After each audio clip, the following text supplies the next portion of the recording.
গোপালগঞ্জে থমথমে পরিস্থিতি, ৩ দিনের কারফিউ শেষে ১৪৪ ধারা জারি, আতঙ্কে সাধারণ মানুষ, ৪ মামলায় ৩০৬ জন ইতিমধ্যে গ্রেপ্তার।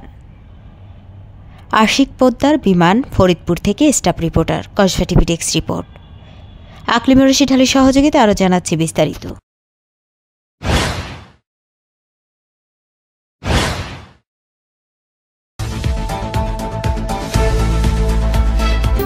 কসবা টিভি হৃদয়ে।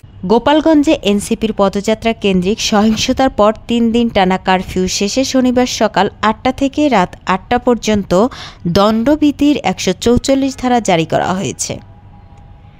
আইনশৃঙ্খলা রক্ষা নেওয়া হয়েছে সর্বোচ্চ সতর্কতামূলক ব্যবস্থা। ১৪৪ ধারার আওতা থেকে ছাড় পাচ্ছেন শুধুমাত্র এইচএসসি পরীক্ষার্থী ও অন্যান্য পরীক্ষার্থীরা, সরকারি জরুরি সেবা, গণমাধ্যম কর্মীরা। সহিংসতা, মামলা, অস্থিরতা এখনও কাটেনি। গত ১৬ জুলাই বাংলাদেশ জাতীয় নাগরিক পার্টি এনসিপির কর্মসূচিকে কেন্দ্র করে গোপালগঞ্জে সহিংসতা ছড়িয়ে পড়ে। এর জেরে পুলিশ ৪টি মামলা করেছে, যাতে আসামি করা হয়েছে ৩০০৮ জনকে। যৌথ বাহিনীর অভিযান চালিয়ে ৩০৬ জনকে ইতিমধ্যে গ্রেপ্তার করা হয়েছে। তাদের সবাইকে আদালতের মাধ্যমে জেল হাজতে পাঠানো হয়েছে। গ্রেপ্তার আতঙ্ক ও জনজীবনে প্রভাব। কারফিউ ও গ্রেপ্তার আতঙ্কে জেলার বহু মানুষ এখনও ঘরছাড়া অবস্থায় রয়েছে। ব্যবসা বাণিজ্যে পড়েছে ব্যাপক প্রভাব। রাস্তাঘাটে জনসাধারণের চলাচল সীমিত। চরম দুর্ভোগে দিন কাটাচ্ছেন খেটে খাওয়া দিনমজুররা।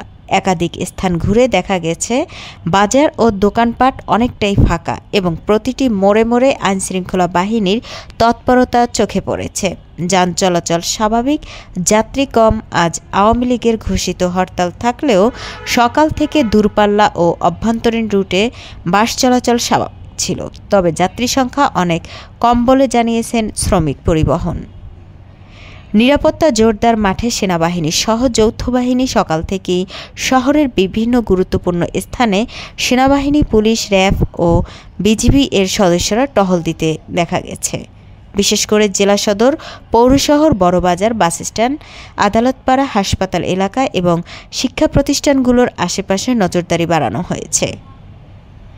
প্রশাসনের বার্তা, জেলা প্রশাসন ও পুলিশ প্রশাসনের পক্ষ থেকে সাধারণ জনগণকে শান্ত ও সতর্ক থাকার অনুরোধ জানানো হয়েছে। গুজব এড়িয়ে চলতে এবং আইনশৃঙ্খলা বাহিনীর সঙ্গে সহযোগিতা করার আহ্বানও জানানো হয়েছে। তারিখের পরে থেকে আমরা যারা সাধারণ জনগণ আছে এবং নিরীহ, যারা রাজনীতির সাথে জড়িত না বা সাধারণ খেটে খাওয়া মানুষ, সবাই দল মত নির্বিশেষে যারা আছে সবাই গ্রেপ্তার আতঙ্কে, ভয়ে সবাই বাড়ি ছাড়া। আর যারা সাধারণ রিক্সা চালক, ভ্যান চালক বা দিনমজুর, তারা যারা দিনে মানে খেটে খাওয়া মানুষগুলো, তারা না খেয়ে আছে, তারা ইনকাম করতে পারতেছে না, সব বাড়ি ছাড়ায়।